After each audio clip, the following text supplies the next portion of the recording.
ভিডিওটিতে জানিয়ে দেব প্রধানমন্ত্রী তারেক রহমান ক্ষমতা বস্তেই উঠে যাচ্ছে শেখ হাসিনার ফাঁসি নির্দেশ। আওয়ামী লীগের ভবিষ্যৎ কর্মসূচি নিয়ে আজ সকালে দলের ওয়ার্কিং কমিটির বৈঠক করেন শেখ হাসিনা।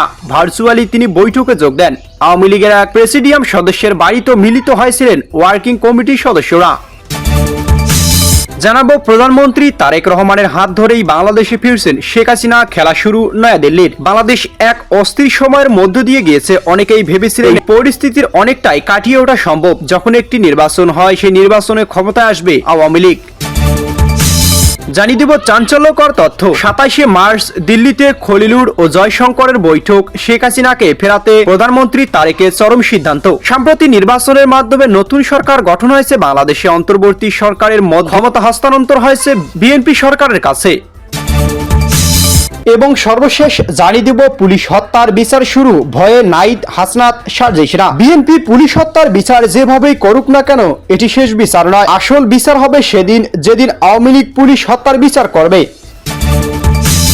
এদিকে প্রধানমন্ত্রী তারেক রহমান ক্ষমতা বসতেই উঠে যাচ্ছে শেখ হাসিনা ফাঁসি নির্দেশ। আওয়ামী লীগের ভবিষ্যৎ কর্মসূচি নিয়ে আজ সকালে দলের ওয়ার্কিং কমিটির বৈঠক করেন শেখ হাসিনা। ভার্চুয়ালি তিনি বৈঠকে যোগ দেন। আওয়ামী লীগের এক প্রেসিডিয়াম সংসদ সদস্যের বাড়িতে মিলিত হয়েছিল ওয়ার্কিং কমিটির সদস্যরা। বৈঠকে শেখ হাসিনা এই প্রথম নেতাদের বলেছেন, মানসিক এবং অন্যান্য প্রস্তুতি নিন। এবার সবাইকে দেশে ফিরতে হবে, নামতে হবে দেশের ময়দানে। বৈঠকে নেতারা দেশের পরিস্থিতি নেত্রীর সামনে তুলে ধরেন। যে নেতা এলাকার দায়িত্ব আছেন সেই সেখানকার পরিস্থিতি নেত্রীকে জানান। নেতারা বলেন যে নির্বাচন অনুষ্ঠিত হয়েছে তা একটি প্রহসন মাত্র। এই সময় শেখ হাসিনা দেশি বিদেশি পর্যবেক্ষকদের ভূমিকা নিয়েও কটাক্ষ করেন। তিনি বলেন, বেশ কয়েকজন পর্যবেক্ষক বাংলাদেশে দাঁড়িয়ে বলে এসেছেন খুব ভালো নির্বাচন হয়েছে। বর্তমান বিএনপি ক্ষমতা এসেছে। বিএনপি একটা সময় ছিল আওয়ামী লীগের শত্রু, কিন্তু এখন তারাই আওয়ামী লীগের বন্ধু। শেখ হাসিনা ভারতে আছেন, কোথায় আছেন বা কেমন আছেন কেউ জানে না। অন্যদিকে জুলাই আন্দোলন ছাত্র গণহত্যার দায়ে শেখ হাসিনাকে দোষী সাব্যস্ত করে মৃত্যুদণ্ড দেওয়া হয়। প্রাক্তন প্রধানমন্ত্রীর বিরুদ্ধে আনা মামলাগুলোর দায়িত্ব ছিল বাংলাদেশ এই আন্তর্জাতিক অপরাধ ট্রাইব্যুনাল। বিচারপতি মোহাম্মদ গোলাম মর্তুজা মজুমদারের নেতৃত্বে আন্তর্জাতিক অপরাধ ট্রাইব্যুনালের সাজা সরাসরি সম্প্রচার করা হয়। বিচারকরা মানবতা বিরোধী অপরাধের মামলায় শেখ হাসিনাকে দোষী সাব্যস্ত করার জন্য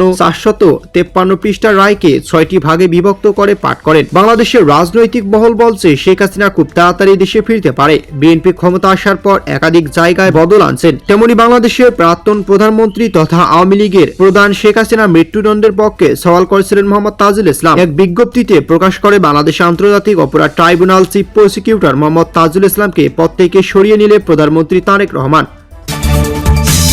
এদিকে প্রধানমন্ত্রী তারেক রহমানের হাত ধরেই বাংলাদেশে ফিরছেন শেখ হাসিনা। খেলা শুরু দিল্লির। বাংলাদেশে একটা অস্থির সময়ের মধ্য দিয়ে গিয়েছে। অনেকেই ভেবেছিলেন এই পরিস্থিতি তখনই কাটিয়ে ওঠার সম্ভাবনা যখন একটি নির্বাচন হয়ে নির্বাচিত সরকার ক্ষমতায় আসবে। ঘটল তাই। সরকারে এসেছে বিএনপি। তারেক রহমান দেশের ক্ষমতা অর্থাৎ প্রধানমন্ত্রী হিসেবে শপথ নিয়েছেন। তার সঙ্গে দেশের মানুষের স্বার্থ রক্ষা করা, আইন শৃঙ্খলা পরিস্থিতি আয়ত্তে আনার প্রতিরক্ষা করছেন। সেসব তো চলছেই। আর দেশ যখন ধীরে ধীরে বিএনপির হাত ধরে স্বাভাবিক জায়গায় যাচ্ছে তখন একটা বিষয় উঠে আসছে প্রবল ভাবে। সেটি হলো শেখ হাসিনা ফেরার প্রসঙ্গ। আদৌ কি তিনি ফিরবেন? কারণ প্রায় 18 মাস তিনি বাইরে। তার বিরুদ্ধে একাধিক অভিযোগ, মৃত্যুদণ্ডের সাজা রয়েছে। যদিও এই আদালত সাজা দিয়েছেন, তার এখতিয়ার এবং সর্বোপরি বৈধতা নিয়ে প্রশ্ন রয়েছে। মোটের উপর একটি প্রাসঙ্গিক প্রশ্ন, তিনি ফিরছেন। তারেক রহমানের হাত ধরে ফেরার কোনো পথ রয়েছে শেখ হাসিনার? কেউ কেউ বলেছেন খেলা শুরু করে দিয়েছে দিল্লি। শেখ হাসিনার কথা বলতে গেলে ভারতের প্রসঙ্গ চলে আসে। প্রথম দিকে বিষয়গুলোর দিকে দেখলে বোঝা যায় ভারতের একটি ভূমিকা রয়েছে। যখন খালেদা জিয়া অসুস্থ ছিলেন তখন তারেক রহমান লন্ডনে। তিনি ফিরতে পারছিলেন না, কারণ তিনি যে সময় দেশ ছেড়েছিলেন তখন সেনাবাহিনীর কাছে একটি মুচলেখা দিয়ে গিয়েছিলেন তিনি কখনোই দেশে ফিরে সক্রিয় রাজনীতি করবেন না। ফলে আশঙ্কা ছিল দেশে ফিরলেই তারেককে গ্রেফতার করতে পারে সেনাবাহিনী। তাও তিনি দেশে ফেরার সিদ্ধান্ত নেন। তার কিছুদিনের মধ্যে অবশ্য ঘোষণা করেন যে তার ফেরাটা এক সিদ্ধান্তের উপর নির্ভর করছে না। খানিকটা পিছিয়ে যান তিনি। এরপর কিছুদিনের মধ্যে ফেরার পাকাপাকি খবর আনে। শুধু তাই নয়, তিনি দেশে ফেরেন এবং সক্রিয় রাজনীতিতে যোগ দেন। অনেকেই তখন বলেছিলেন তারেকের দেশে ফেরার পেছনে ভারত রয়েছে। এদিকে আওয়ামী লীগ ও শেখ হাসিনা ভবিষ্যৎ তারেক রহমানের হাতেই দেশে ফেরা সুনিশ্চিত। এদিকে 27 মার্চ দিল্লিতে খলিলুর জয়শঙ্করের বৈঠক, শেখ হাসিনাকে ফেরাতে তারেকের চরম সিদ্ধান্ত। সম্প্রতি নির্বাচনের মাধ্যমে নতুন সরকার গঠন হয়েছে বাংলাদেশে, অন্তর্বর্তী সরকার থেকে ক্ষমতা হস্তান্তর হয়েছে বিএনপি সরকারের কাছে, নতুন প্রধানমন্ত্রী হয়েছেন খালেদা পুত্র তারেক রহমান। এই অবস্থানও ভারতের বাংলাদেশের কূটনৈতিক সম্পর্কেও হাওয়া বদল ঘটতে শুরু করছে। ভ্রমণ ভিসা সহ অন্যান্য শ্রেণী ভিসার প্রক্রিয়াও শীঘ্রই স্বাভাবিক হবে। বাংলাদেশের হাওয়া এখন বদলাতে শুরু করছে। নতুন পররাষ্ট্রমন্ত্রী খলিলুর রহমান এখন বাংলাদেশে, জানিয়ে কম জল ঘোলা হয়নি। পররাষ্ট্রমন্ত্রী হয় তিনি প্রথমে ভারত সফর করছেন, তাকে আমন্ত্রণ জানিয়েছে বিদেশ মন্ত্রণালয় এস জয়শঙ্কর। ভারতে এসে তিনি বিদেশ মন্ত্রী জয়শঙ্কর, স্বরাষ্ট্রমন্ত্রী অমিত শাহ এবং অজিত দোভালের সঙ্গে দেখা করবেন। কিন্তু কি কাঠামো এ প্রয়োজন পড়ল দেখা করার জন্য ভারতে আসার, এই প্রশ্নটা উঠতে শুরু করছে।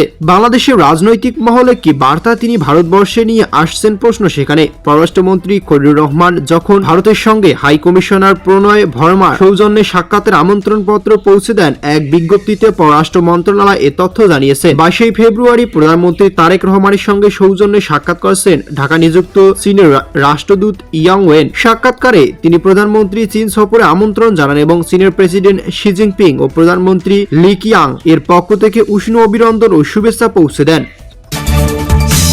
পুলিশ হত্যার বিচার শুরু হয়ে নাহিদ হাসনাত সাজেশরা। বিএনপি পুলিশ হত্যার বিচার যেভাবেই করুক না কেন, এটি শেষ বিচার নয়। আসল বিচার হবে সেদিন যেদিন আওয়ামী লীগ পুলিশ হত্যার বিচার করবে। আজ যারা থানায় এসে জোর গলায় পুলিশ হত্যার জন্য গর্ব করছে, সেদিন তারা বিদেশে লুকানোর জন্য গর্ত খুঁজবে। সাজেশরা এখনোই খুব ভয় পেয়ে আছে, তাই তারা এখনো এই নতুন করে সরকারকে হুঙ্কার দিচ্ছে, আবার কখনো অনুরোধ করছে, কারণ তারা জানে তাদের অবৈধ সরকার এত ক্ষমতা ছিল যে তারা যা খুশি করতে তাই পেরেছে। কেউ ভয়ে তাদের বিরুদ্ধে মুখ খুলতে পারেনি। কিন্তু এখন দেশে নির্বাচিত সরকার, তাই সেই সরকার যে কি কি করতে পারে বা কি কি করার ক্ষমতা আছে তা তারাই ভালো অনুমান করতে পারছে।